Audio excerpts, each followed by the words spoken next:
Hey everyone, James Labrie from Dream Theater, and you're listening to or watching the podcast Talking Into Infinity with JT and Brian.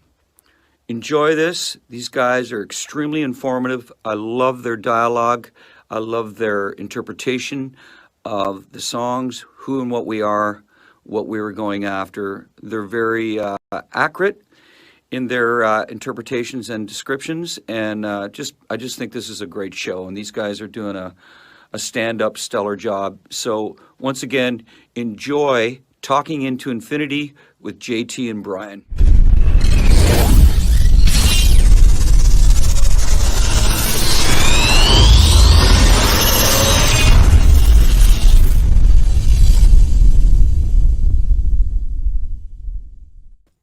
What's up, guys? Welcome to another episode of Talking Into Infinity, a Dream Theater-centric podcast. I am your host, John. We are live on Facebook, YouTube, talkingintoinfinity.com, and the CMSnetwork.com. We are live at those four locations every other Thursday at 7:30 p.m. Eastern Standard Time. If you are watching on YouTube, please click that like button, click the subscribe button, and as always, smash that notification bell so that you are notified every single time that we go live. If you'd like to catch video replays of the show, check out our YouTube channel or the YouTube channel of the CMS Network. And if you'd like to download audio versions of the show, just Google Talking Into Infinity Podcast. And do not forget, if you would like to join us on screen as a co-host during the discussion, just click TII.CMSPN.com and it'll take you right into our green room and we can bring you onto the show live. Or jump in the chat and do it that way, either way. So without further ado, let's bring my very good friend Brian on. What's going on, man? How's everything going? What time did we get home? Oh, God. Did I just get home 5 minutes ago? It feels like.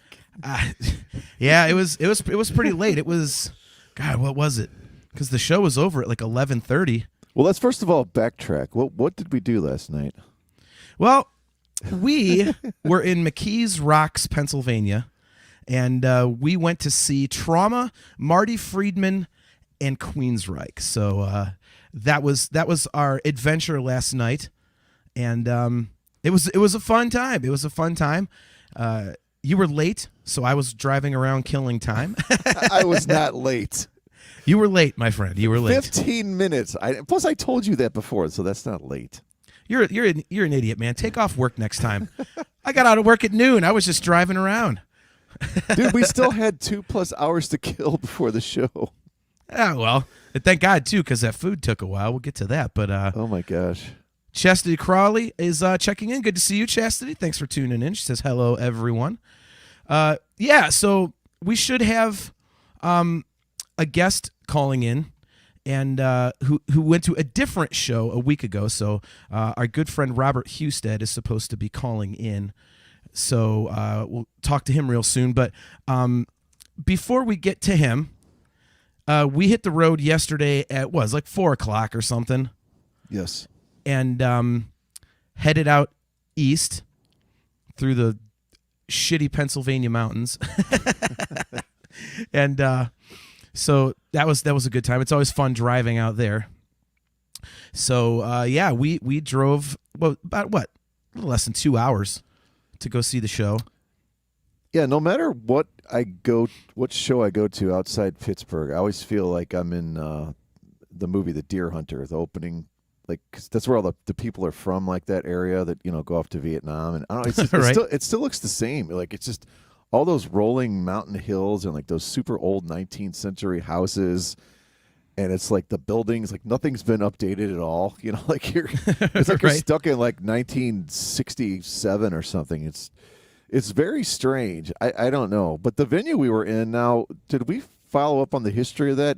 I guess they totally gutted that and redid it the inside. Is that what we're thinking? Yeah, I saw some pictures of it and it was kind of jacked up. So I mean, it was really gutted. And they went in and, man, they made it nice. That was a beautiful venue, man. That was a great place to see a show. I was really impressed with it. So yeah, I liked it because it looked like I don't think there's any seating downstairs, but there was balcony seating and like there was plenty of like good places to stand and get a good view if you wanted to stay downstairs. Yeah. It was kind of funny when we walked in, because we walked in as Trauma was in like their last couple songs, and you went, "Holy shit, I should have brought earplugs." And I said, "Oh no, it'll probably be quieter up in the balcony." No, it was not. No, not really. I don't think it was quite as bad as when we first walked in, but I must have got used to it. But yeah, I what was the view from the top one, man? I couldn't take that. Was thank God I found earplugs for that one, because Right. I'm just to the point now where I probably just better bring them in, because I love to feel it and I love the music loud stuff, but man, I don't want to be like literally hurting or not enjoying the experience, which I was a little scared when we first walked in. But yeah, man, I mean that was quite an interesting bill there. You had like those kind of masters of, I guess, what are the Bay Area thrash, wherever they come from. Yeah. And they sounded like they were still like kind of right out of that early 80s, sort of Exodus, Testament sort of feel to them. Yeah. Violence, whatever, those type of bands. They were solid. And then Marty Friedman came on, and you'd seen him at the Grog Shop here, so why don't you talk a little bit about that? Yeah, I'd seen him twice, and the first time was actually at the Beachland Ballroom, and it was at this point it was several years ago, but it was right when he had announced, okay, well, I'm coming back and I'm actually doing a U.S. tour. He hadn't done that in forever, so that was pretty cool. So, God, how many years ago was that? It was like 15 or 16, I want to say. But in any case, yeah, I did see him then again at the Grog Shop, and God, I remember seeing him that first time. His band was unfrickin' real, man. I mean, he had this like little Japanese female bass player she couldn't have been 5 feet tall. She was tiny, and she was just tearing it up. And his rhythm guitar player was harmonizing solos with him. His name is Jordan Ziff. He actually ended up in Rat for a minute, taking the Warren DeMartini position. And then his drummer, this guy Chargy, holy shit, man. That guy was amazing. And then the second time I saw him, it was a smaller venue. The Grog Shop holds 200 people or something, and it's a low ceiling. And Chargy literally was hanging from the rafters. He would stand on his drum kit and grab the rafters and start swinging back and forth, man, like it was a jungle gym. The guy is unbelievable. So as soon as I saw that Queensryche was touring and they announced Marty Friedman as the opening act, I was like, oh hell yeah. Yep. So, and I've been like pimping out how great he is to everybody. So I was praying that all of a sudden that it wasn't like one of those situations where I just happened to catch two really good shows and it's not an indication of how he is all the time. And thankfully that was not the case, man, because I know it was pretty cool, because I saw you like really getting into it right off the bat. I was like, okay, this is good. And I texted my wife this. I said people are really loving it, because it was that cheering that was like, when somebody hasn't seen something, right? And it's that, holy shit, this is amazing. It was that kind of cheer. So it was, man, oh man. And God, he was just ripping, dude. And I mean, even for like a short set, I thought that he wrote that set so well, and it just played to the crowd. And I mean, what did you think of Marty Friedman? Yeah, it was good. I didn't know exactly what to expect. I think I was expecting it maybe to be, I don't know, poppy or something, just because he does that J-pop stuff, which I don't even know what that even means. Full disclosure, I think I've heard some of it before, but it was an awesome mix of like metal, blues, rock, and then even that very last song, I have no idea. I think it actually had a Japanese name. I forgot what he called it, but it it kind of reminded us. I told you, it sort of reminded me of Happy Song off of Petrucci's solo album. It had sort of that pop punk, cool melody on a rock guitar. And I always love, like, when you see a solo guy like that, if they have a second guitar, too many times, like, that guitar isn't even, like, it's like, is it even turned on, Yeah. But his was for sure on. They were doing a lot of cool harmony things. And, and he let him take some solos too. And I like that kind of thing, because if the guy's up there good enough to support you, then he should be good enough to, do some stuff on his own too.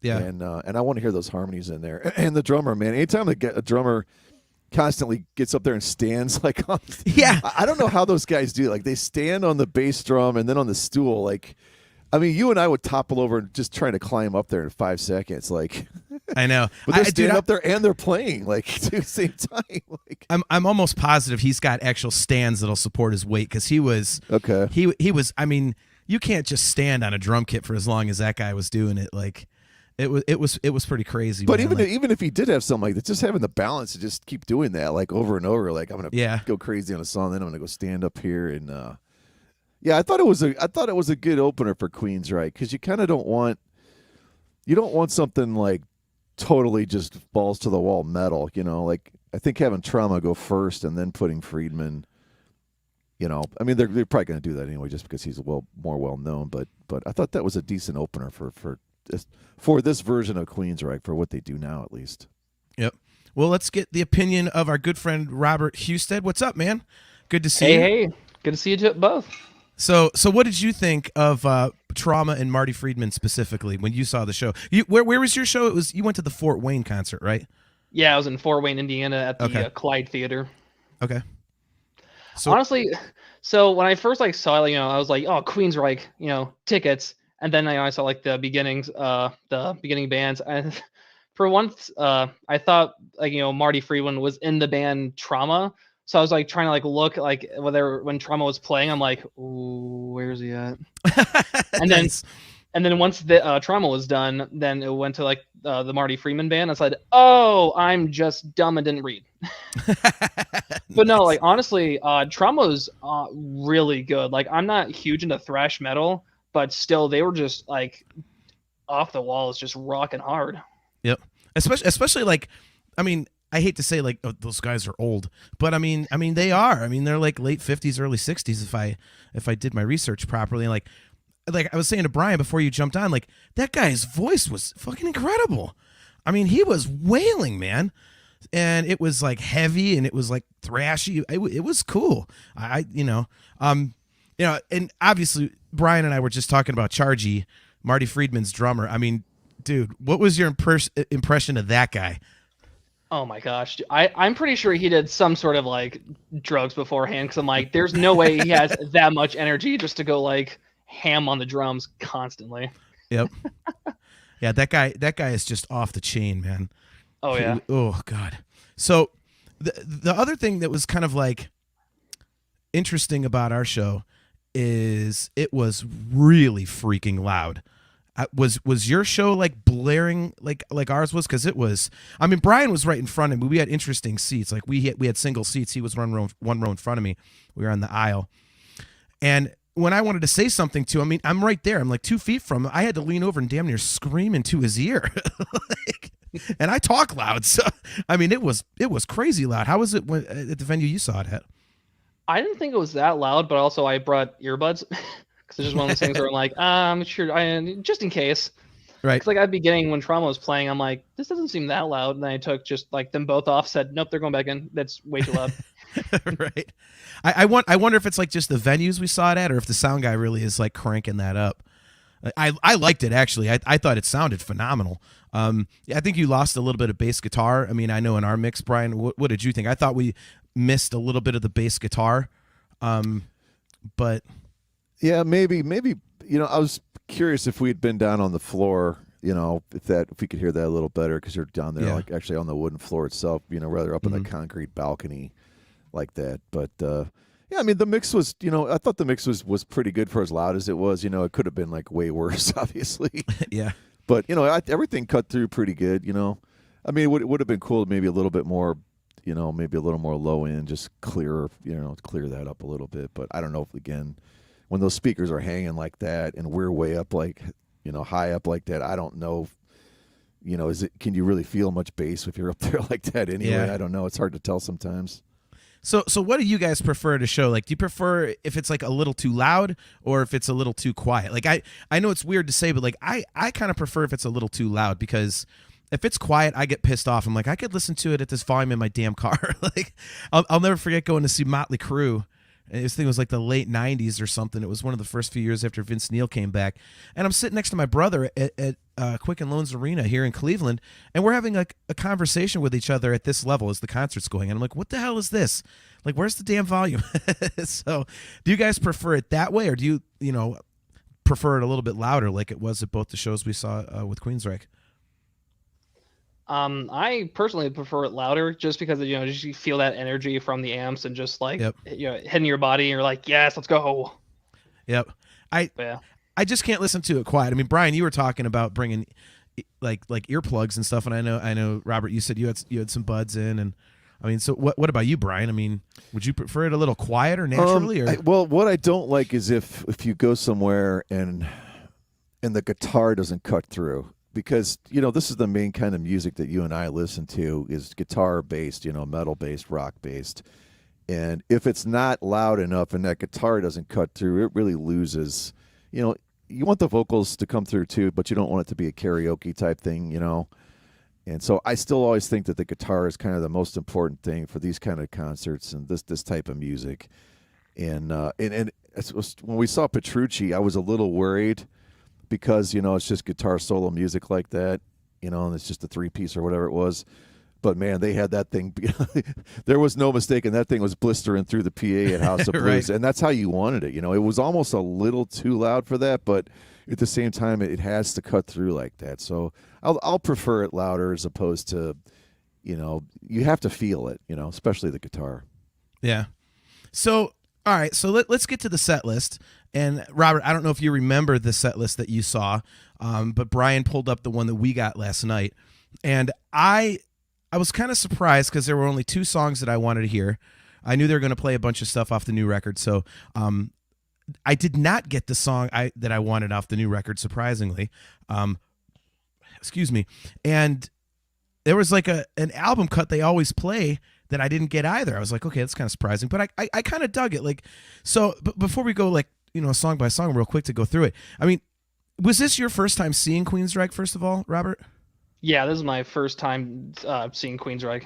Okay, so on this tour, they did some really deep cuts, man. It was really cool. So, were you disappointed in the set list you got, or are you familiar enough with the band to be like, okay, I know this song, or was it kind of like, hey, where's like half of Empire and half of Mindcrime? Like, Actually, no, they played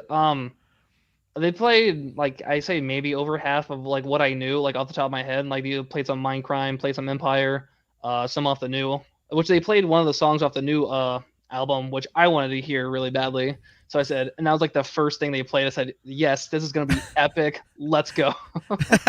that's what I was gonna say. Like, Brian, like which one was it that they opened with, Brian? It was So yeah, behind the walls. Yeah, that must be Yep. your favorite too. Yeah, that is just, oh man, I couldn't believe they started with that, but it is a great one to start with, man.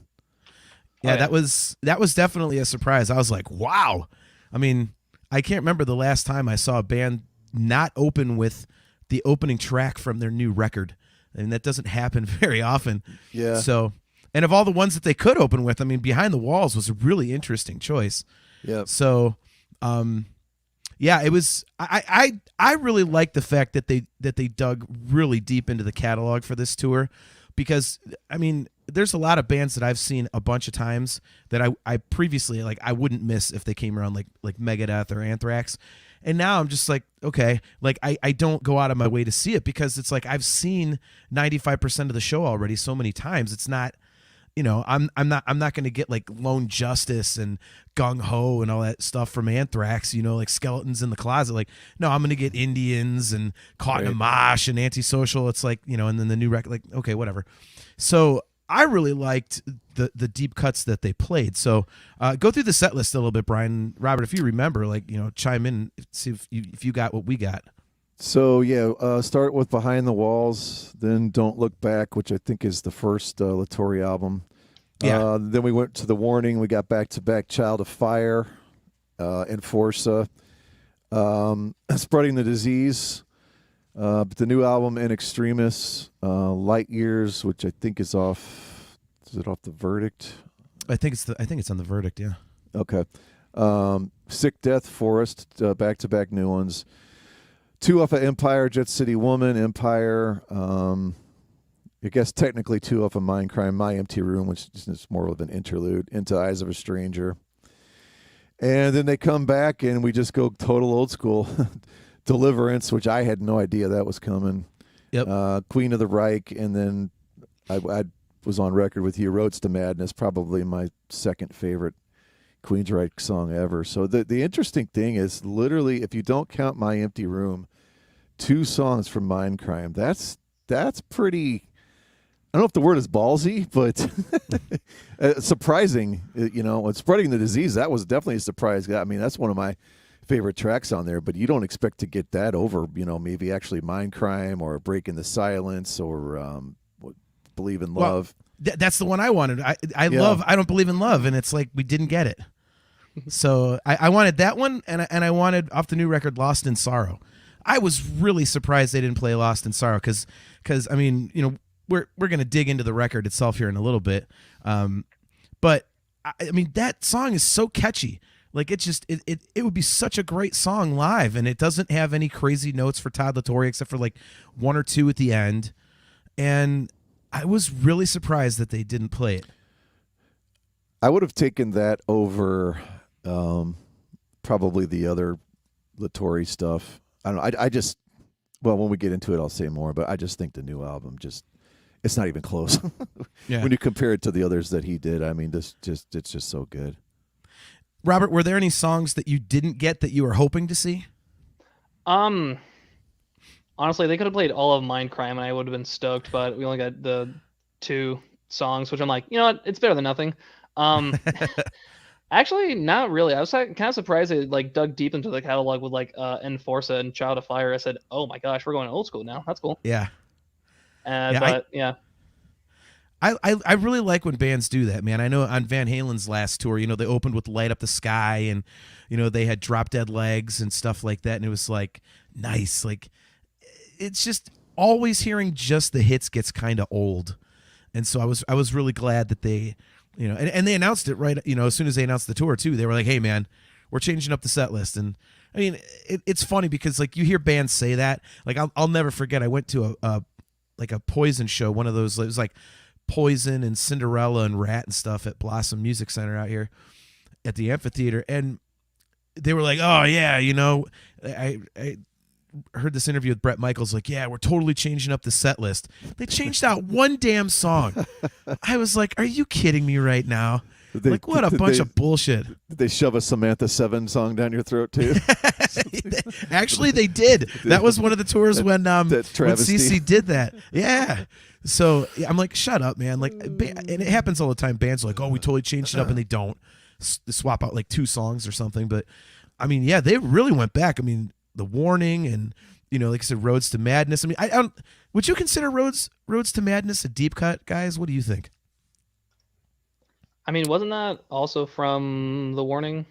It's from The Warning. I think it's their second longest song too. Like if you can, Sweet Sister Mary and like Roads to Madness is close to 10, 11 minutes if they do the whole thing. I'm not sure if they cut that short a little bit. But yeah, I mean, I'm trying to remember. I kind of feel like they might have played that at the Roxino show like 6 years ago, but I'm not 100% positive on that. I don't think I've ever seen that one live before. No? Okay, well then, because we were at that same show, I know. You went to 2 there. I think I just went to 1. Yeah. But I mean, even stuff like Child of Fire, like you listen to it and you're like, dang, it's like, it's so simple, but like it just carries me back to that, we're older than Robert, obviously. It just carries me back to like, to getting that cassette, like literally getting that cassette in 1985 and like going, oh my God, these guys are like metal gods, and they just ride that riff out and then the vocals come in and it's just, I don't know, there's just something about Queensryche, and maybe I'm kind of on a high lately on them after seeing the show and the new album, but they're just a very unique band. There is no other band that sounds like them. They've been able to get this new singer and sort of do a perfect transition of getting some really good new stuff and playing all the old stuff. And wasn't that kind of the deal was, they wanted to play a lot of this old stuff, and Tate was kind of like, didn't really sort of want to go there. Yeah, he had started pushing back on it. Going, I mean, that's why it's weird that now he's out there on his own tours doing nothing but the old stuff. Well, that's how it always kind of happens, You sort of just sort of fall back into. I mean, Well, I mean, I think it's a smart business decision. I bet he doesn't really want to do that, but I think he knows that the only way he's going to pull an audience is by doing, Rage for Order and Empire and stuff. I mean, right. I'll be completely honest. Like I would go see him once, live just to hear his voice. I mean, it's cool. Like the show that you saw that I wasn't able to go to, Big Rock Hits or whatever. But when he announced the Rage for Order Empire thing, I'm like, oh, I'm going to that. Like, and now overseas he's doing Operation Mindcrime in its entirety. And man, you and I talked about it, Brian and Robert. If you want to jump in, if it's close, like, dude, I'll road trip for that. I mean, to see that record live in its entirety, I mean, holy shit. Especially the places he's playing, the tickets are like $30. I mean, why wouldn't you? But if he, sorry, go ahead. Sorry to interrupt you. No, go for it. That almost seems like a steal, like right there, like boom, $30. Yeah, thank you. I'll take that ticket. Yeah, I mean, it's crazy. I mean, it's so inexpensive. I mean, you know, and it kind of goes like we were talking about Marty Friedman. When I saw him at the Grog Shop, the VIP ticket. And the VIP was you get to hang out with him on his tour bus before the show. He'll sign anything you want. You get guitar picks and all this other crap, and you just sit there and bullshit with him on his tour bus for as long as you want. It was $75. I was like, wow. Oh my God. Like, yeah. And so to see somebody like Jeff Tate for that price, especially playing that record is, oh my God. But yeah, I mean, to your point, Brian, about, you know, changing singers and stuff like that. I mean, it was, it's hard to think of another band that has had such a successful transition.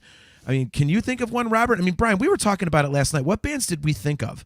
I mean, if you could think of any, Robert, go for it. I mean, Brian, I know you said AC/DC, but it's like that was like a death. They had to make that change. But for a band that just decided to change, I mean, can you think of another band? It was like, I mean, Van Halen comes to mind for me, obviously, because, you know, they have 4 straight number ones with Sammy Hagar. But, I mean, other than that, I can't think of very many bands that, you know, changed their lead singer and just kept putting out awesome stuff. No, I can't either. I think Van Halen was the best one we came up with. To go back to the show real quick, my one downfall for sure was annoyance. Nothing from Rage for Order. Not one song. I was like, no. I was so mad. I thought for sure we'd get something, but, you know, we'd Walk in the Shadows or I don't know. Well, I probably wouldn't get anything like London, but just at least give us Walk in the Shadows, you know, or Whisper, Listen, something like that. But yeah, but we didn't get it, but that's okay.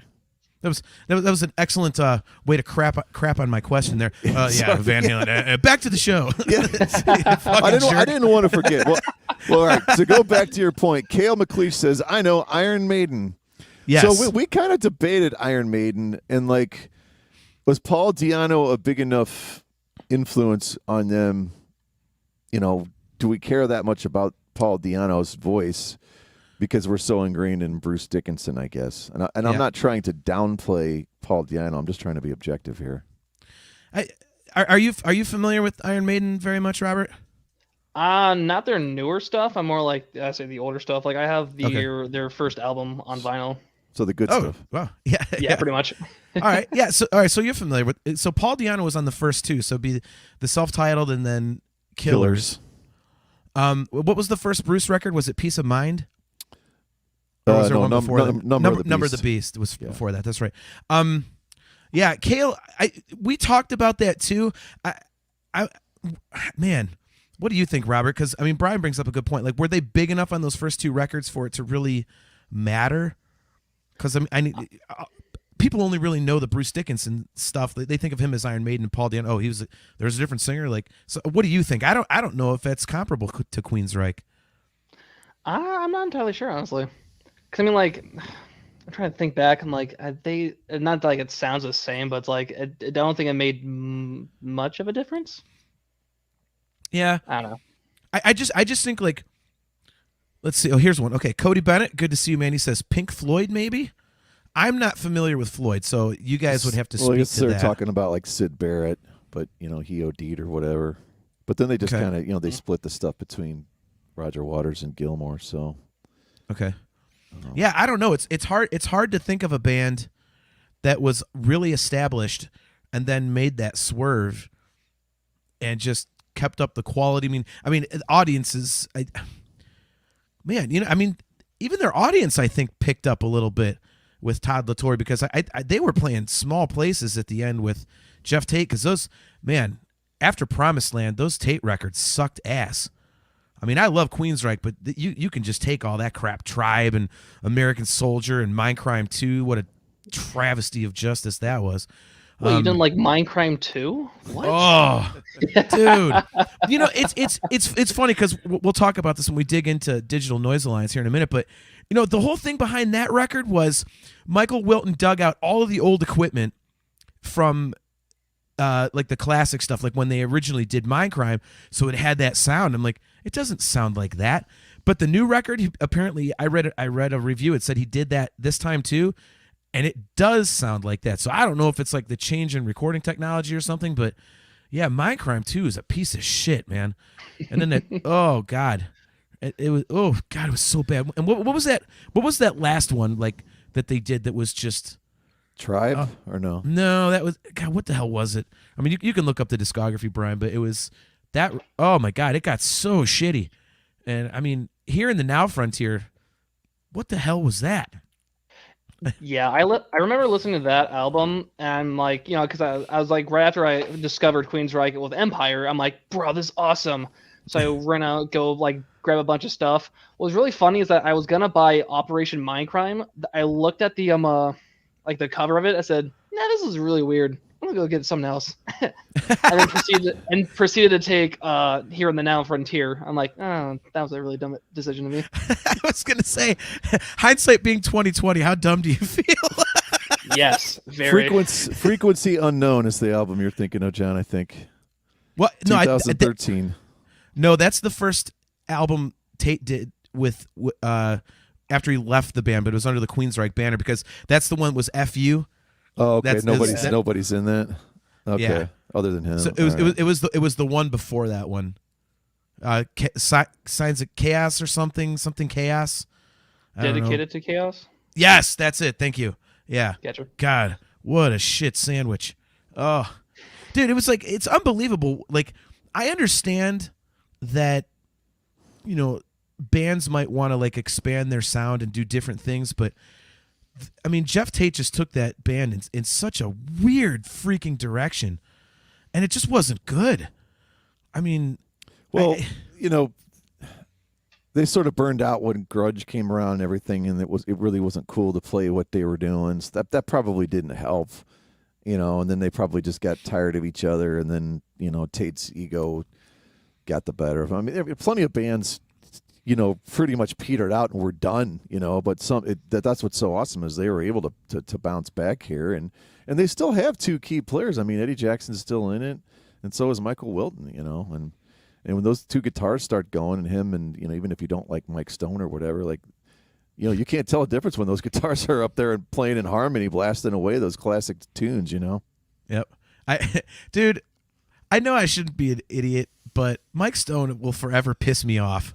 Just because of that story, you know. At least you don't hold a grudge ever. That's what I like about you. Dude, like, I mean, Robert, I don't know if you know this, but some of the lyrics in the Dream Theater tune "As I Am" are written about Mike Stone, that the other guitar player in Queensryche right now.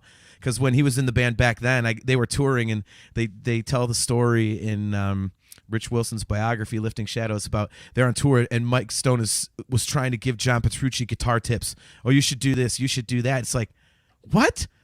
Are you kidding me right now? Like, and I just remember, like, how cocky of a prick do you have to be to walk up to somebody who is obviously light years beyond you talent-wise and start trying to tell him what to do? It's like, oh my God.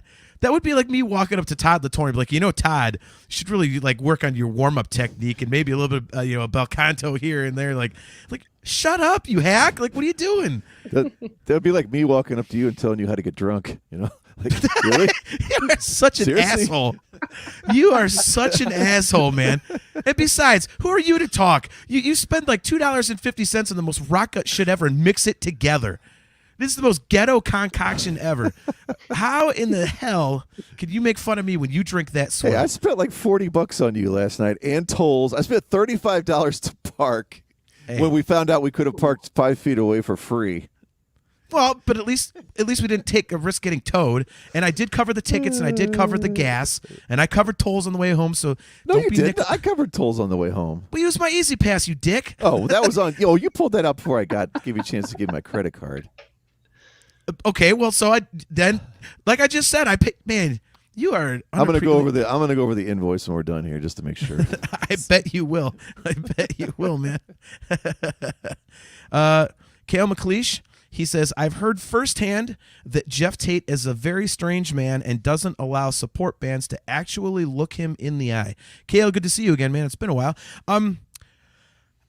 I heard that too, but I've also heard that it's crap. So yeah, that might have been like 20 years ago or something. I think he's mellowed some since then. Yeah, I met him. He was doing it was full band, but he was doing an acoustic show in Kent out here a few years ago, and I met him after the show and got my picture taken and talked to him for a little bit. Got my picture taken with him. Sounds like, yeah, I just got my picture taken at the show and took off. Like, selfie, look where I'm at. No, but like when I met him and talked to him, he was really cool, and maybe, obviously I'm like a fan doing a meet and greet type of thing with him, but so maybe it's different, but I mean, he was cool. He didn't seem like he had an ego too much. He was pretty down to earth from what I could tell.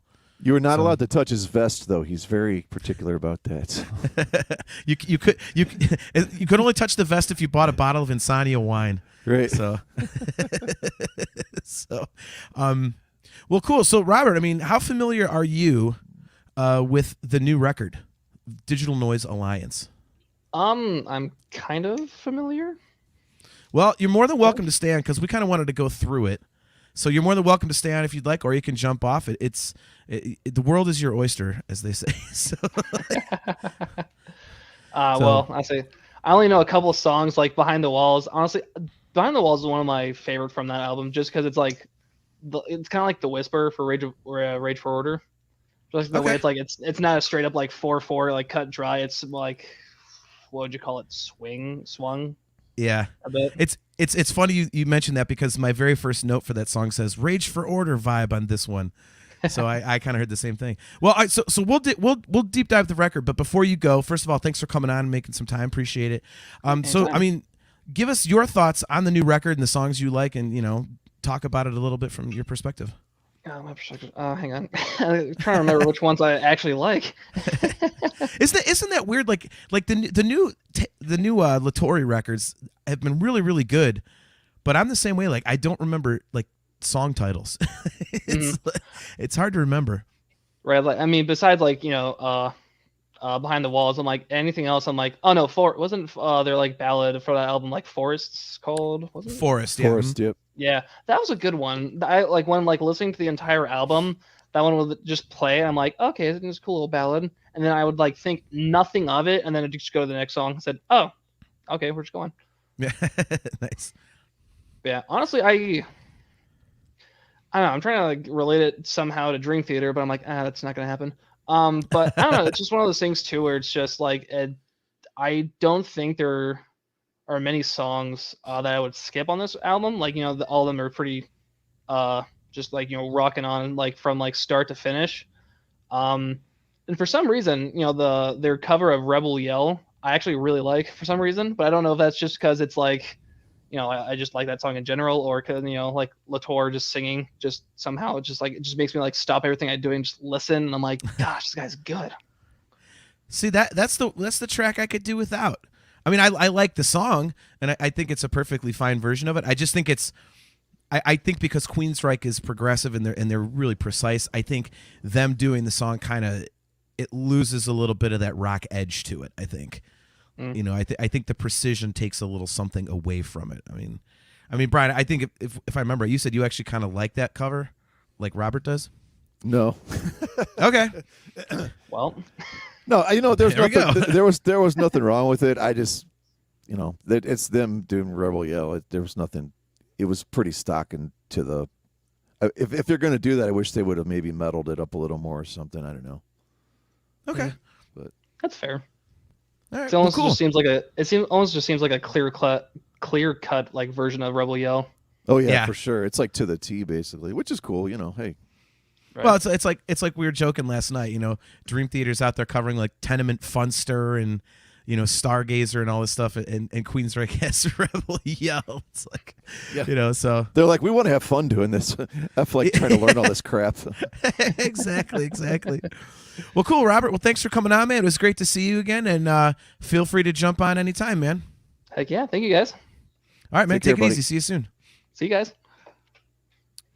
So there goes our good buddy Robert Husted. Appreciate him coming on. Sounds like he basically got the same set list that we did. So apparently they're not really changing it up from city to city, which I guess is kind of cool.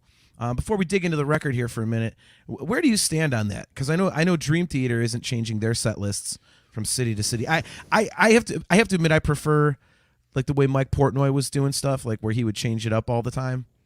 I kind of like that because you don't know what you're going to get. But yeah. Yeah, I mean, I think they could, they're probably going to play the same songs from the new album, just to keep those fresh and those pretty tight. I mean, maybe they could rotate in some different things off of, maybe throw in a Don't Believe in Love or throw in a Mind Crime title song, or Breaking the Silence or something, or I don't know, another Rainy Night Without You. Maybe that's a little too far out there. Right. They're not going to bust out Della Brown. I mean, I don't think that's going to happen. As much Which as sucks. actually, I know I love that song. I love the bass line on it. I would totally go for some Della Brown, dude. Oh, dude, that would be amazing. But I think this is a good mix they have. I just bummed there was nothing for Rage for Order, but it's interesting because the way the set sort of flows or doesn't flow is kind of how I feel about the album. And I'll just go ahead and start that right now, I guess. Sure. I'm not going to go right in the first track, but there are certain albums where you're like, I don't know that the songs flow together, but I don't care because they're all sort of unique and they all sort of stand on their own. It sounds like to me almost like if I'd gone and make a Spotify playlist, hey, I'm just going to pick a bunch of Queensryche tunes and I'm not going to really put them in any order. And it's like, man, these are all kind of a little bit different. And I like that about this album. There's plenty of influences from the old albums, but every song I think is different enough on its own and still maintains that Queensryche feel. And I think it's hard to do that, to sort of like sit back and go, I don't know that these songs fit together in order, but it's still a great album. Yeah, I completely agree. It was, we had talked about, all right, we're going to talk about for tonight's episode, like a couple weeks ago, like, all right, well, we're going to talk about the concert. What else what are we going to do? And I was listening to the new record to kind of familiarize myself with it because I knew they were going to play a bunch of stuff from it. And I was like, man, this is a really good record. So I suggested to you, why don't we just do a quick deep dive on it, to cover the second half of the show. And you and I both said that, like, man, this is a really solid record. And I think you're spot on. I mean, there's a lot of varying kind of stuff on here, but not so varying that it veers away from that classic Queensryche sound. So, I mean, Forest is kind of, they do have a kind of a longer ballad on it, and In Extremis is like a straightforward kind of rocking song, and Lost in Sorrow kind of sounds like a single to me. And there's just so many different flavors here, but it's all under that umbrella of Queensryche, and the production is awesome. I mean, this record sounds amazing. Yeah. So that's the first thing that I know. It's like I like the other Todd La Torre records, but I hear, especially when you kind of go back to back with this one, you can really tell that they've kind of gotten into their sound. It's kind of like Dream Theater with once they got to Distance Over Time, you can kind of hear they're in their groove, with Mangini and stuff. And I kind of feel like it's like that with Queensryche with this record with Todd La Torre, because it's just this to me, I don't know how you feel. This to me stands up well against those classic albums up through Promised Land. I think this really stands on its own against those albums. What do you think?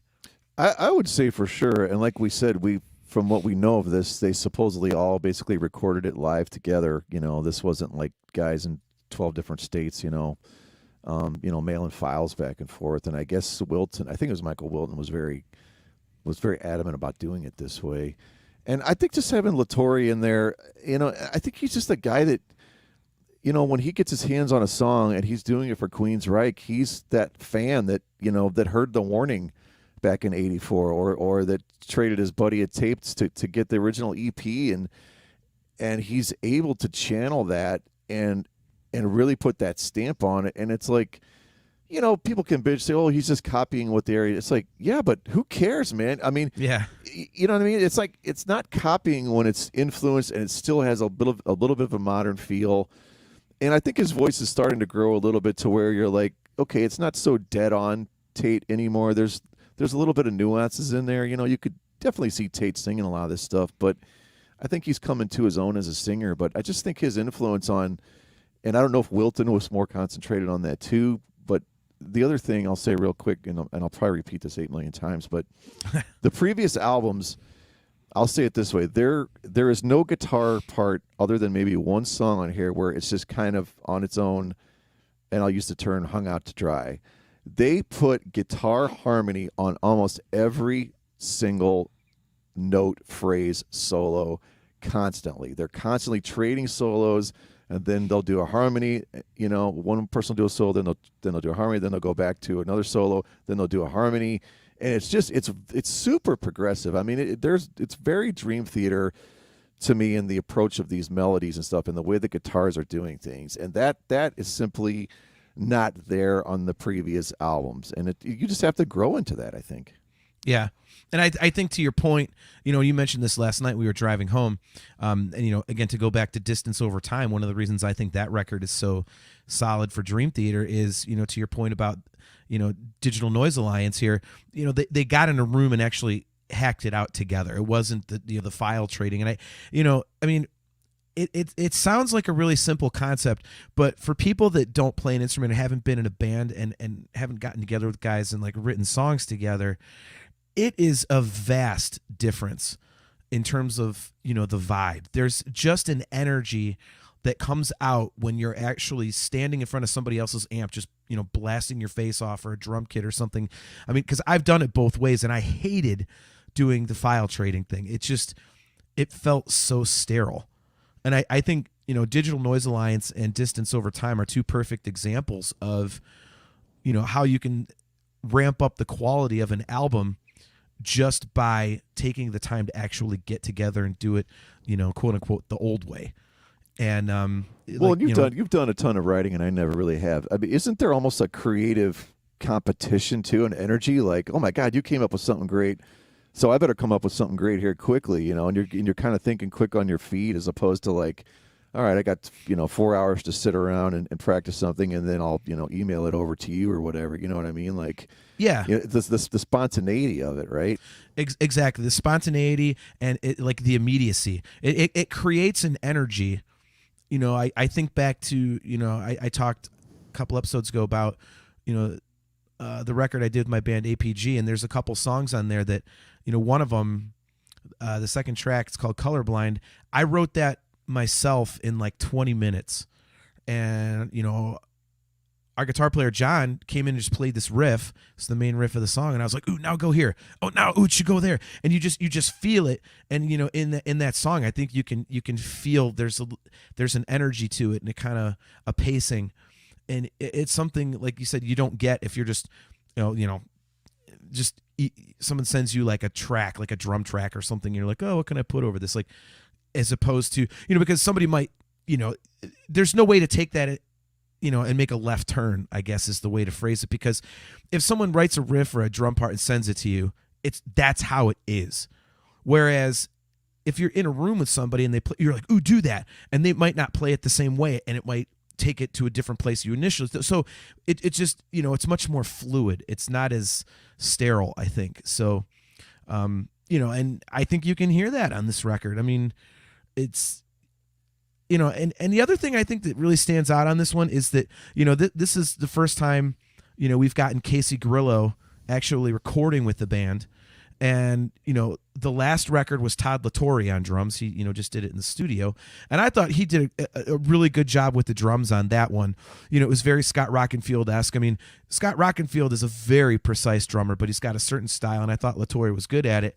But I thought Casey Grillo really nailed the Rockenfield vibe on this record, but added a little something to it. You know what I mean? Because Scott Rockenfield, there wasn't a lot of like flair. It was pretty much like pretty business-like, I thought, for most of what he did. And Casey Grillo adds a little bit of flair to things.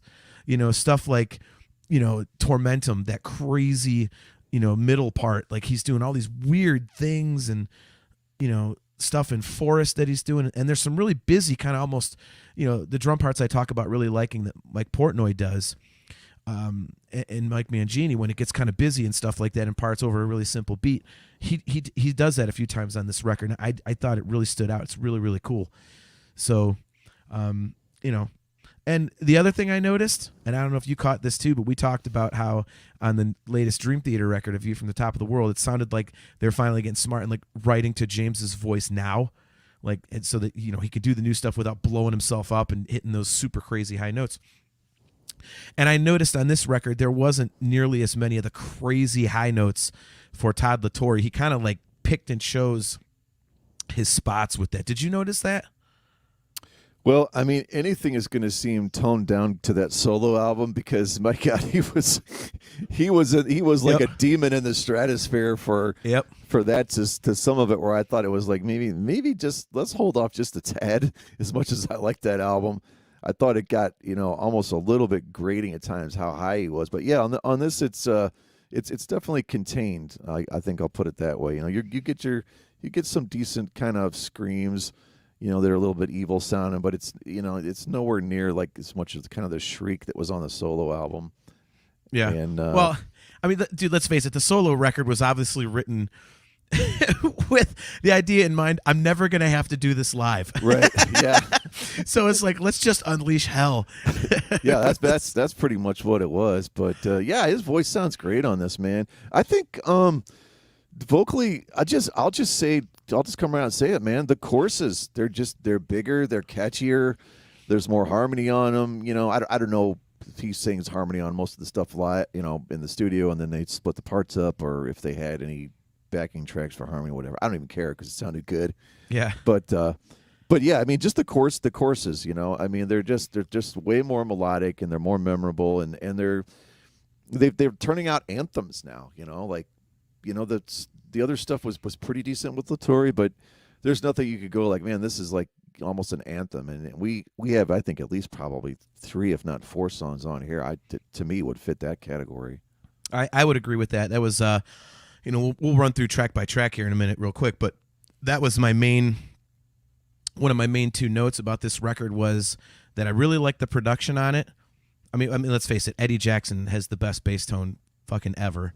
I mean, that I don't know what the hell that guy plays through, but he needs to sell his exact rig because I mean, shit, I don't play bass very often, but if he put that out, man, I would buy that because I'm like, I gotta sound like that. But the production was great, and as I completely agree with you, the choruses really stand out on this record, and they layered them well. The one thing I will say though is if you listen to the record in headphones, there's a lot of stuff going on in the choruses that they kind of buried in the mix. And I think some of it could be a little bigger and it would make it a little more lush, but it's hard to I mean, that's so nitpicky because the choruses are really big on this one. And I mean, starting out, let's just go through it real quick, but I mean, In Extremis, I remember when they dropped that song, I was like, this kicks ass. And I was singing it. I kept going back to it. I was like, you said, like, use the perfect term, anthem. I kept going back to it, listening to it. I'm singing it like, man, say goodbye. I mean, it's it's great, man. And I mean, it sounds like a classic Queensryche song, and but it's got that really cool like kind of off time thing in the middle, and it's got a few modern twists in it, and it's a great album opener. And I think the chorus is one of those, like you'll hear a chorus and like it'll be good, but it'll go someplace you're not expecting, and you go, ooh, I wasn't expecting. This is one of those choruses that you don't mind having it now and again, that exactly where you think it's going to go, it goes. Yeah. And it's just really, it's cool. So As soon as I heard this, it reminded me of Queen of the Reich, like that riff. You know, there's shades of it, and then you got some killer double bass drum. You know, starting off. There's the one thing on this, if people that are big Maiden fans, that the melody is very similar, the first note or two, to Maiden's "Still Life," which is a classic tune off of "Peace of Mind." But yeah, and in my notes, I just put "Let's talk guitar solos." My God, you know, so, right. You know, the one question, you know, in your mind when you hear this first single, you're like, are they really back to kind of doing this prog, you know, this sort of prog metal type playing on every song? And as we start going, the answer is yes, they are. It's not just this one. Yeah, definitely. I mean, it's just such a great way to start the record. I remember when it came out, I texted Aiken and I said, man, you know, this rocks. And he's like, oh, it's kind of stock, don't you think? I'm like, no, I mean, if by stock you mean a really good song, yeah. Like, right. I was kind of surprised he didn't dig it like I did, but you know, so I mean, moving on, chapter 2, idiot. Song 2, we have Chapters. My first note is something I mentioned before we got into an In Extremis. If again, listen to this one in headphones. This is a good example. Listen to the chorus. There's some interesting stuff going on. Like guitar parts that you can't hear unless you really got it kind of cranked up, and it's really cool, man. I really like the groove on this one. I really dig how the kick drum, you know, it kind of keeps going as the chords ring out on top of the verses. Like, I'm always a big fan of, like, if you're ringing out a chord and the drums are, you know, yep. I'm a big fan of that vibe. So I mean, this is another pretty rockin' tune. I really like this one. Yeah, I've got. It's like a splashy mid-tempo number. You get that hi-hat going. This feels like something almost off the cutting room floor of if they needed something else to throw on Empire, but maybe they didn't totally finish it. Mm-hmm. It kind of has that feel to me. And there's also a very mid to late 90s Fates Warning feel. Todd really, he has a lot of in common with the singer Ray Adler to me. You know, more than he does with Jeff Tate on this type of song. And they both kind of do this thing where what I call, it's like a dense melody harmony moments. You know, the melody's in there, it's kind of dense, and I think this is what you're talking about because those guitar things are in there, and this is one of the first examples of there are two separate solos. They're broken up with a dual guitar, and then you come back to a dual guitar at the end. Yeah. And it's just like, man, I mean, the guitars are just that's what makes this stuff. I mean, without those guitars doing that stuff, this album is like, okay, it's, you know, it's all right, it's decent, it's fine, you know, or even if it just did it like 50% of the time, it's still probably a pretty solid album. But the way they just constantly are just working those things and getting you those new melodic patterns with that stuff, I just think it's just like gold. Yeah, I completely agree. And again, I'm gonna, you know, go back to what I said about, you know, this actually sounding like Operation Mindcrime and Empire and Yep. You know, it's got that sound, and I think it's. I don't mind when bands change the sound of their production. It's cool. I mean, obviously nobody really goes way out on a limb, but I mean, having that kind of anchor to the past with just the presentation of the audio, it was so huge for me because I'm like, yeah, now this is Queensryche. So I'm really glad that it sounds like that.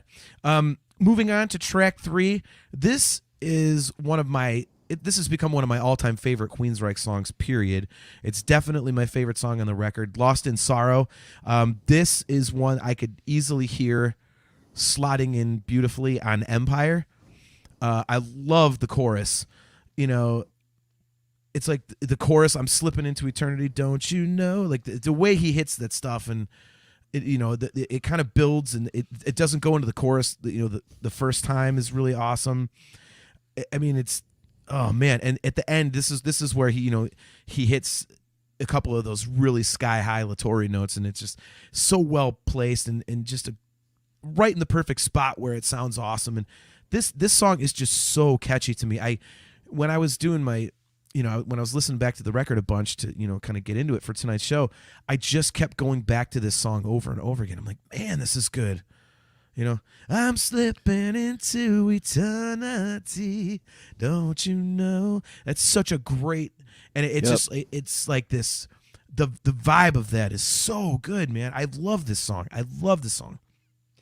It's funny. My note on this one is that the intro, the beginning riff, it's there's some Reb Beach winger going on there with that you know what I mean? Like it's totally there. But then we get into what you're talking about, the Mindcrime Empire thing, because Eddie Jackson's got that bass line pumping, you know, and the guitars are chugging away, and especially there's very similar to actually the song Empire with those guitar harmonies at the end of the chorus, you know, and like you're saying, it is a big giant anthem of a chorus. And then after that, there's a part where the guitars are doing those. Queensryche is just their masters. There's like kind of those squealing, melancholy, sad type bends, you know. Yeah. I mean, the greatest example is probably the solo in Silent Lucidity, you know. But they're doing that off. They can pull that off on almost every song, and you're like, it still sounds good, you know. And then once again, there's more killer guitar harmonies. Then you go back to the bridge, and you're like, they just pack all of this stuff in, and it's like, it's not too much. It just makes these songs what they are. Yeah, it's so weird. Like when I was listening to the record, I started thinking, I was like, okay, you know, I remember when Chris DeGarmo left, and people were like, oh man, they're gonna suck without DeGarmo, and like these Latore albums, especially this one, it's like I find myself wondering. I was like, how much did that guy really write? Because he's not on this, and this sounds like you could have put this record out immediately after or before Empire, and it would be perfect. And you would think, okay, this normal, you know, a normal progression. And I mean, like you said, the guitar work is stellar, and the writing is great. I mean, it's just such a classic sound, and I really like it, man. So moving on, we have Sick Death. For me, I really like the riff in the beginning, that you know, the kind of the jog type of rhythm. I love guitar parts like that. Yet another really big chorus, which is, you know, pretty much everything on this album has that. I think this is, I don't know if you'd agree or not. To me, this is the most quote unquote metal song on the album, at least to my ears. I think this is kind of the most, you know, kind of classic metal sounding song that they have on this one. But I think it's cool. Again, it's something different. You know, it's not as progressive, at least to me, and it's just a really cool vibe, you know, up against the rest of the songs. What do you think? Yeah, this one actually has almost even more of a nod to Queen of the Reich if you really kind of listen to that opening riff.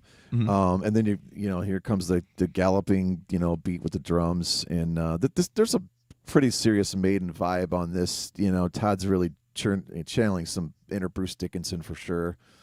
I have a note to see. It was after the solos, I guess. There's some really cool stuff with the drums, and there's like some keyboards or just like some atmospheric sounds in the background.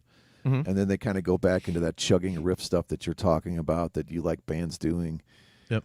And yeah, I mean that one definitely probably one of the heavier ones, and has the really super old school classic feel.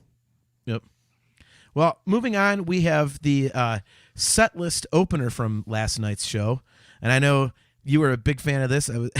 I have to admit, man, it was cool. Like, you're a pretty reserved dude, and you were really getting into the show last night. It was kind of fun. Like, I mean, it was, you know, because, you know, I'm always headbanging and air guitar and playing drums and stuff. I'm a goof like that, but right. It was awesome seeing you kind of really get into it. And I know it was kind of cool because as soon as they went in behind the walls, I even heard you over the noise. You're like, yeah, like, because I know you said that you really love this song, and you know, Robert mentioned it earlier, and you know, I think you agreed. Like, this one definitely has a Rage for Order vibe on it, which is probably why you like it so much, because I know you're a really big fan of that album.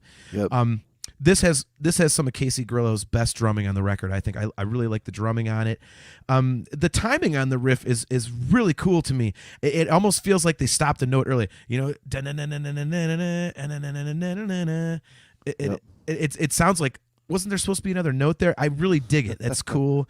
You know, to your point on some other songs, I think the guitar solos on this are just fantastic. There's just a really cool driving rhythm throughout the song, and you know, Casey's doing some of the busy drumming that I really dig, and you know, the key change for the harmonized guitar solo, I'm always into that kind of stuff. It's like, whoa, where'd that come from? Like, I like when bands can kind of take you out of your comfort zone, but not do it in a way that's just stupid and weird. Like, you know, they're just trying to be weird for the sake of being weird. And you know, like I say, my favorite on the record is Lost in Sorrow, but I definitely love Behind the Walls. So talk a little bit about this song, since I think this is your favorite.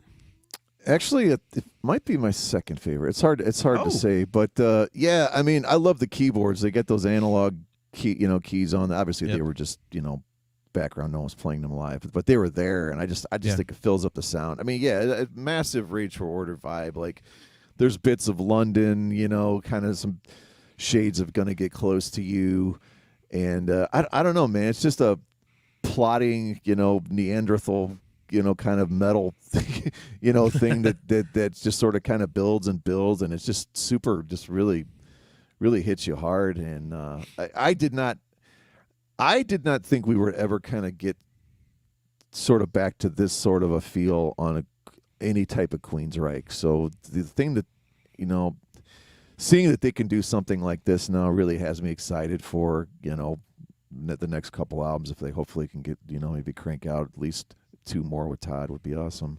Sure. Yeah. This man. See, you said it might be your second favorite. Now I'm trying to figure out which the hell song would be your favorite.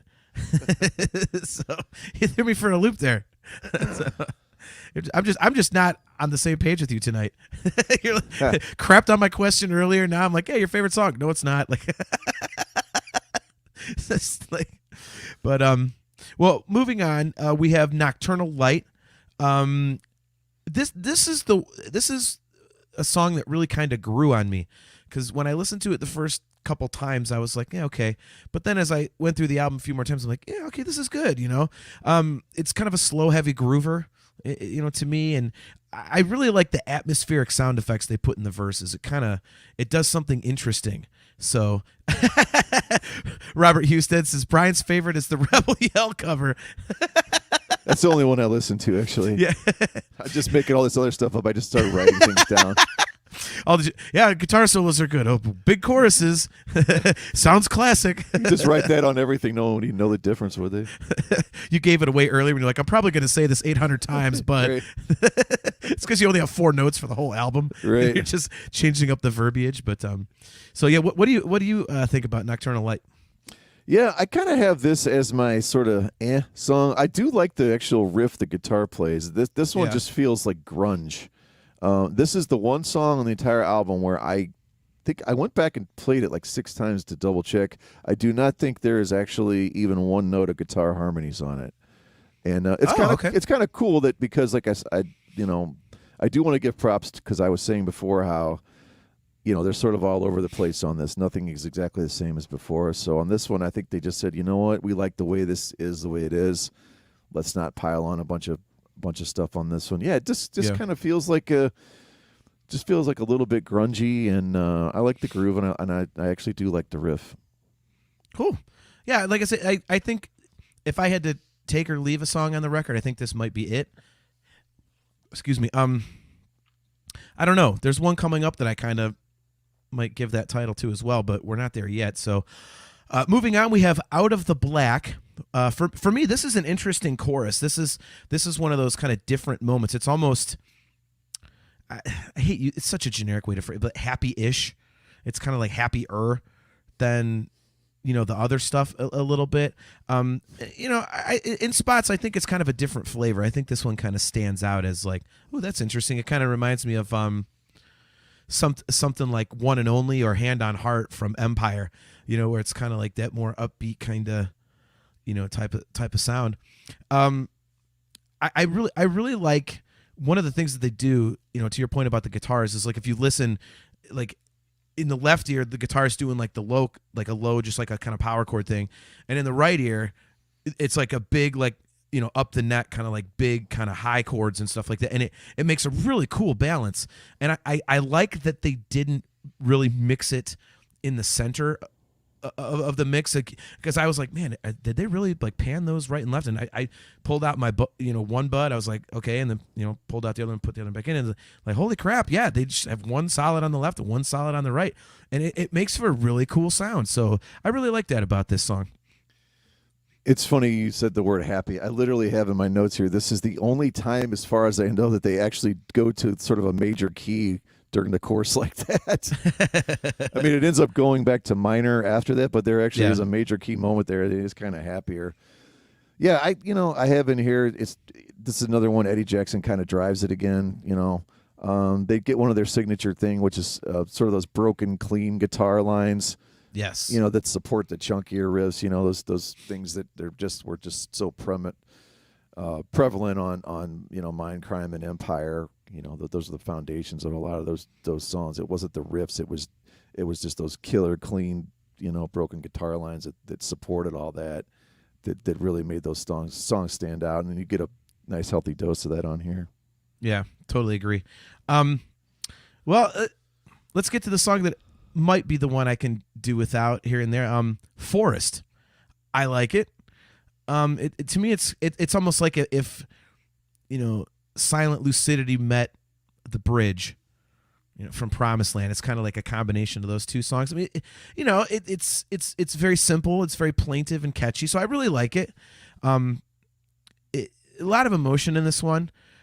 The one thing I will say though, like I thought that it could be spruced up a little bit. Like I was definitely hearing if they would add like some piano to it and kind of make that kind of a prominent part, honestly, because I thought that would make it a little bigger and more lush. I just thought it would fit the vibe of the song a little better.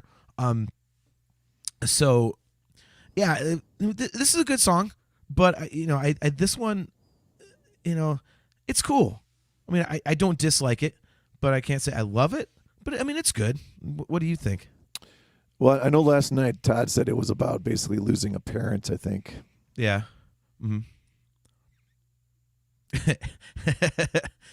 Clear your throat. Yeah, there you go. I've got camera lag problems, and you've got throat problems. Yeah, I think I'm losing my voice here. But this song is. He said it was about losing a parent and stuff. So you can relate to the emotion of it. Honestly, if this song was playing and I didn't know that this was Queensryche, I'd have no idea. This one to me doesn't even really sound like Todd. Doesn't really sound like Queensryche. It kind of sounds like a folk song. It's sort of like like you said, it's sort of an unfinished Silent Lucidity.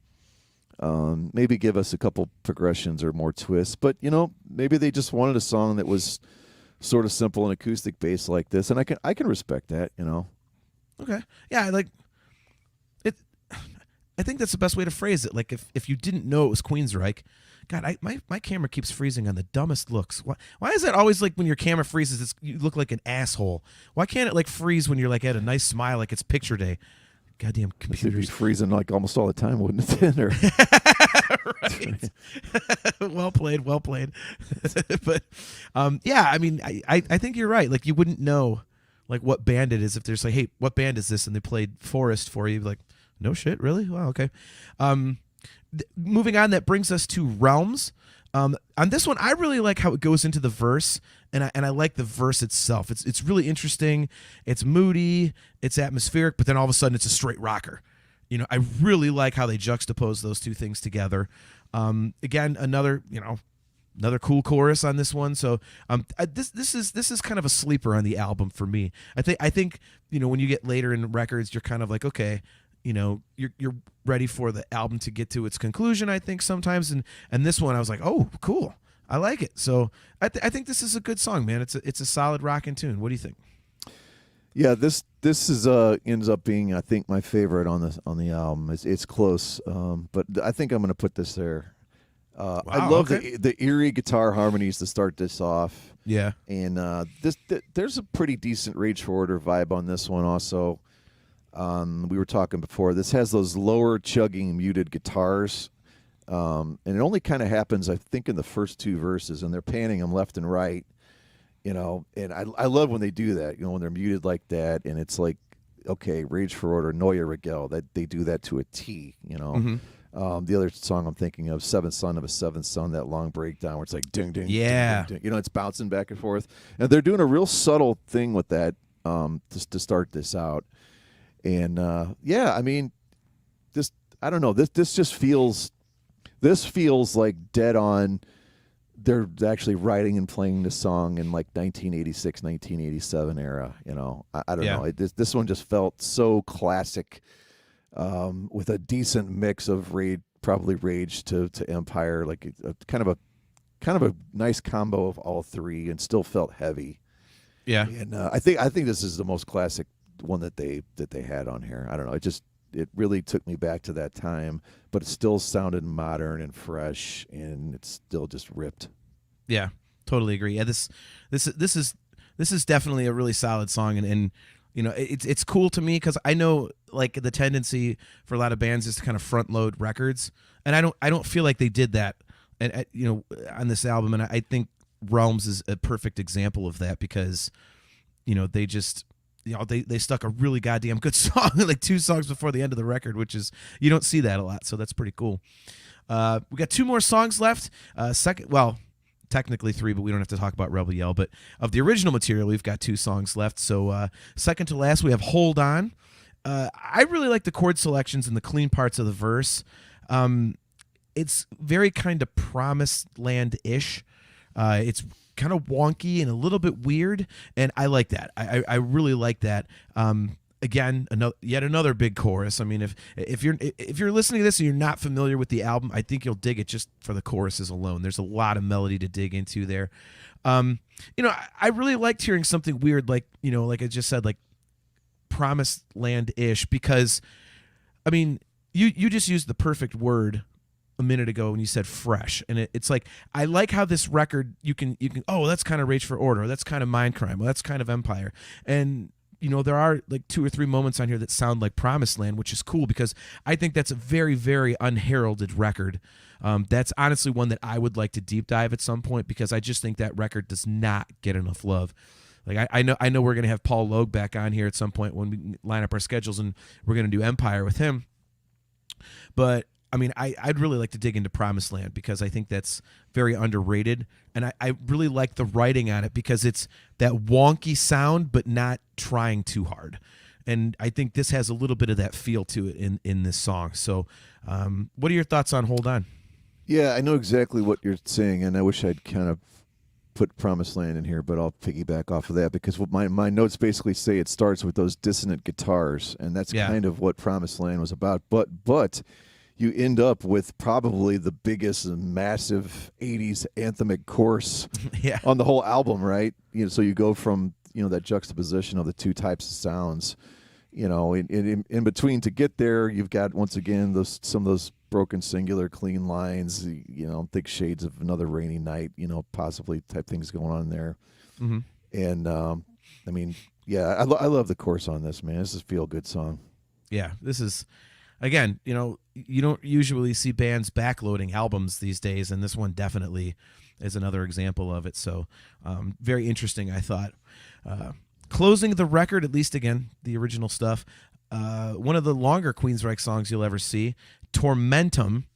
And I mean, this is definitely their there's definitely some Dream Theater moments in this one, which I thought was really cool. You know, it's this one's like heavy, it's kind of proggy. And, you know, it starts out like a straight up rocker, and then the middle is just weird.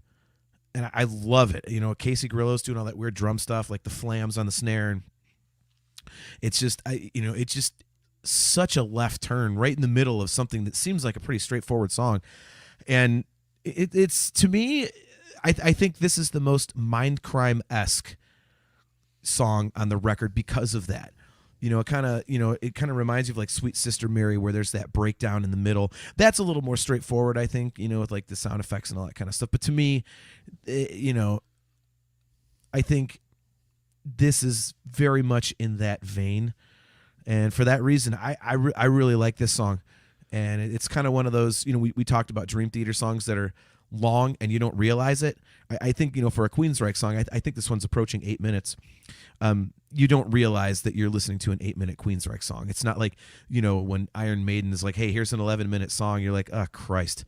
Like, just get to the point. Like, stop it. Like, you could take, this song could be half this length. Like, this song does not do that. It's interesting throughout, and it rocks in parts. It's kooky in parts. It's a phenomenal album closer, I think. I really, really like this song. So there is one caveat to this song, and you have to fully admit there's 50% Raining Blood and 50% Mr. Scary with the main guitar riffs. Yeah. I mean, they are there plain as day. You can't run, you cannot hide from it. So nobody even try. I'm not saying it's a bad thing. But they are there. They slam you right in the face, and you're like, this is Rain and Blood. I mean, let's not even pretend. Has any other podcast ever posited the fact that a Queensryche song sounds like both Slayer and Dokken at the same time? No, but that one recurring guitar line that comes after it, I mean, that's straight out of Mr. Scary, which that's totally fine because, like you said, there's the very cool part, and I marked it down. It's 302. That killer breakdown, there's a spoken word about the Geneva Convention, I guess the rules around what's allowed for torture, which doesn't that always crack you up? Like, okay, we're going to make up rules about, war and torture. Let's make sure everyone follows those. Yeah. It's like we just tried to bomb and kill your entire family, but we're not allowed to torture you. We have all these rules we wrote down. Yeah. You can't do that, dude. Yeah, no, that's illegal. But those like those evil chunky riffs, and at one point there's almost like gothic keyboard choiry sound, behind some of the stuff that's going on with the guitar and like those drums you're saying. And this is a freaky, scary way to sort of end an album. The last I don't know, 6 minutes are kind of really sort of chaotic, and it's cool though. I like the way they end it. Yeah, this is an awesome album ender, I think, and it puts a nice cap on, I mean, what I think is definitely the strongest Torre record, and I think again, a record that stands up against the classic stuff that everybody wants to hear. I mean, I think the set list last night proved that. The songs that they played, which four did they play? I know they played In Extremis and they played Behind the Walls. Like, what were the other two? I'm drawing a blank on. They played Sick Death. That's right.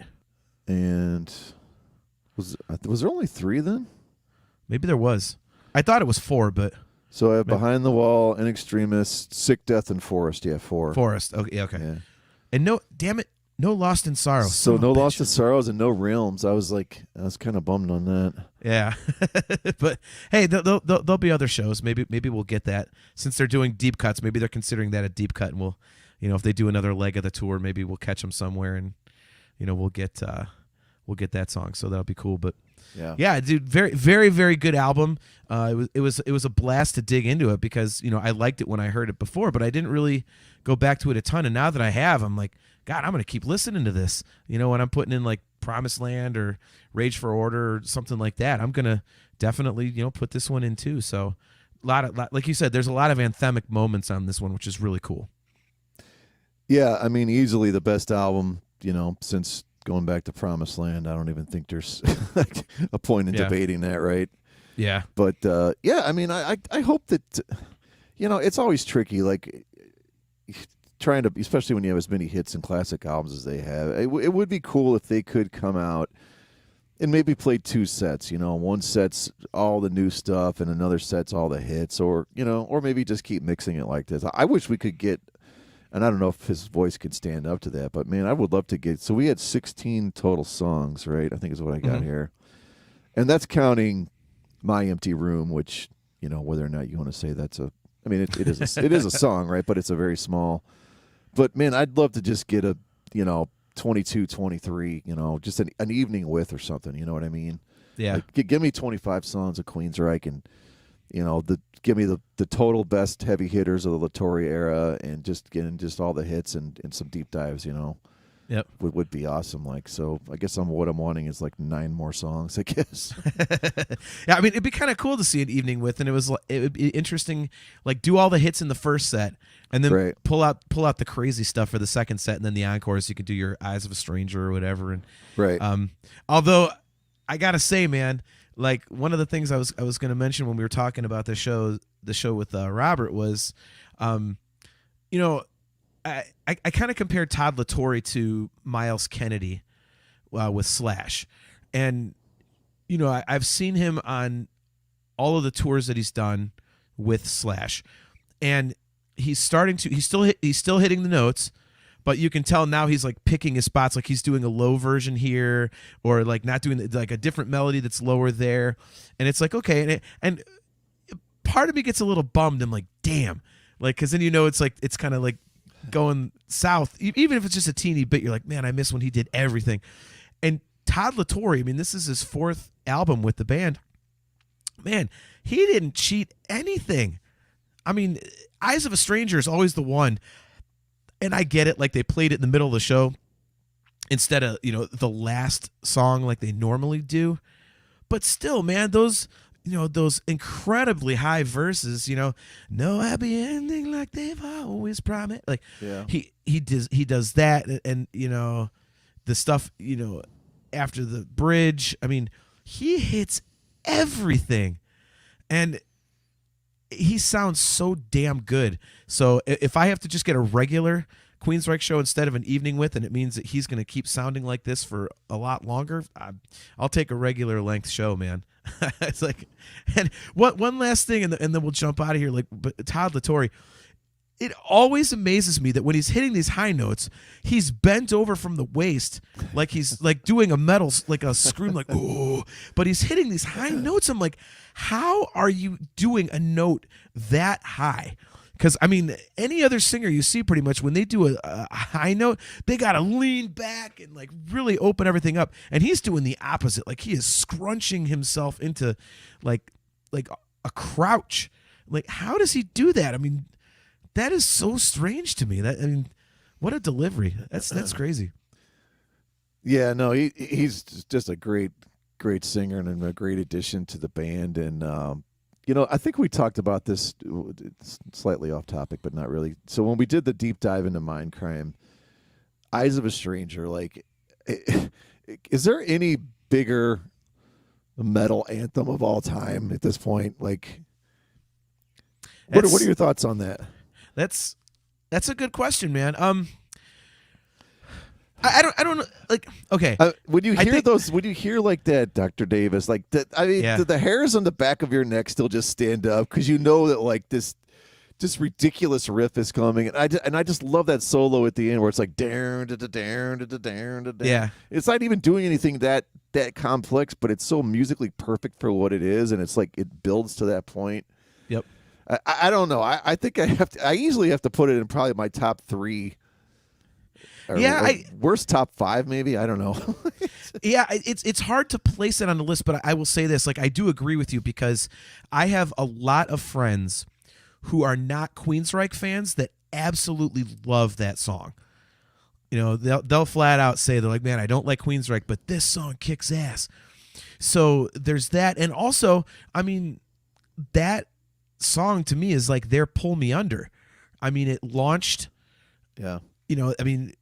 The album really wasn't doing much, and then that song came out and it just exploded, which got them their popularity. And then of course Empire comes along with Jet City Woman and Silently, and it just so without Eyes of a Stranger, I mean who knows? I mean they were talking about I've read some stuff where there was pretty dire circumstances for them at that point, doing that album, and so I mean that's the song that kind of gave us Queensryche's career longevity. So I think to your point, yeah, I mean, I don't know where you would rank it on a list of metal anthems, quote unquote, but I mean, in terms of its importance to the band, just its importance to the band alone, it's huge.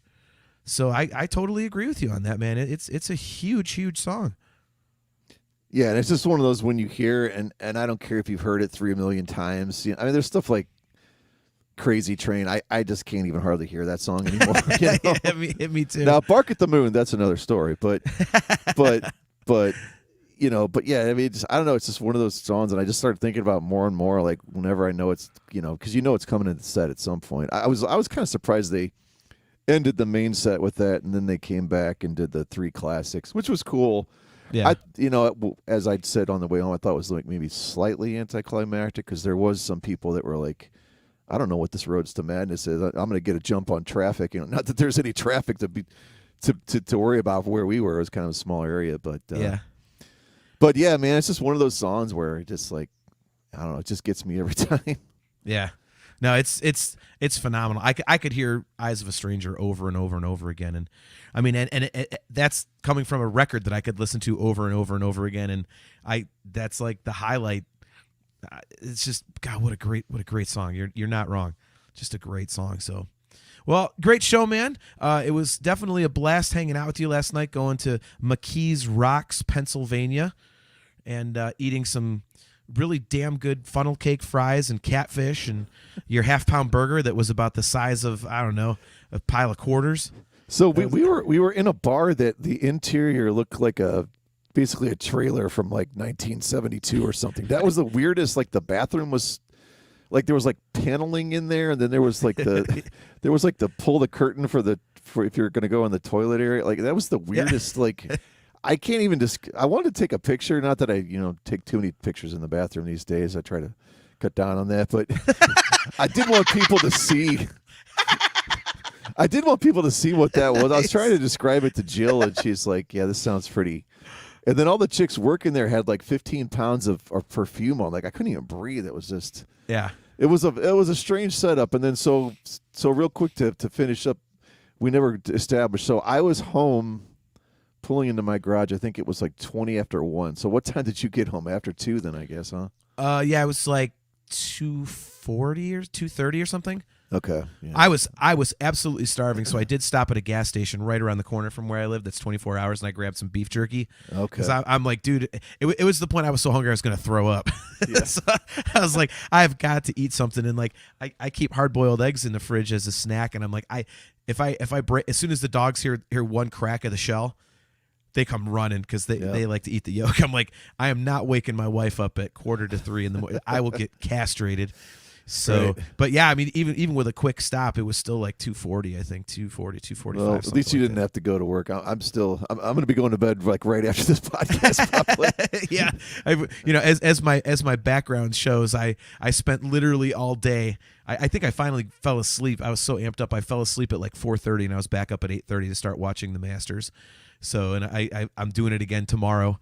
Nice. So yeah, I'm definitely running on fumes, but it's going to be like that probably most of the weekend. So my buddy Circle J, eggs ASAP.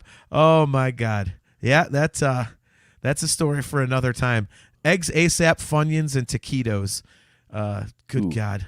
Oh yeah, that's a good story. I have to tell that sometime. Circle J is a legend. It's actually how he got his name, Circle J. But anyway. Nice. So, well, yeah, good hang last night, man. Good episode tonight. It was awesome talking about this record and digging into it with you. So, to all you guys checking the show out, once again, big thanks to our good friend Robert Husted. You're welcome on the show anytime, man. Chastity Crawley, good to see you. Kale McLeish, man, like I said, it's been a while, so awesome to have you hanging out. Cody Bennett, appreciate it. We are going to be right back here on Facebook, YouTube, talkingintoinfinity.com, and the CMSnetwork.com for our next episode of Talking Into Infinity, a Dream Theater-centric podcast on Thursday, April 20th at 7:30 p.m. Eastern Standard Time. Again, if you're watching on YouTube, don't forget to click the like button, click the subscribe button, and smash the notification bell. And, guys, we appreciate you, and we'll see you in 2 weeks. Brian, go get some rest. And to the rest of you guys, as always, Carpe Diem.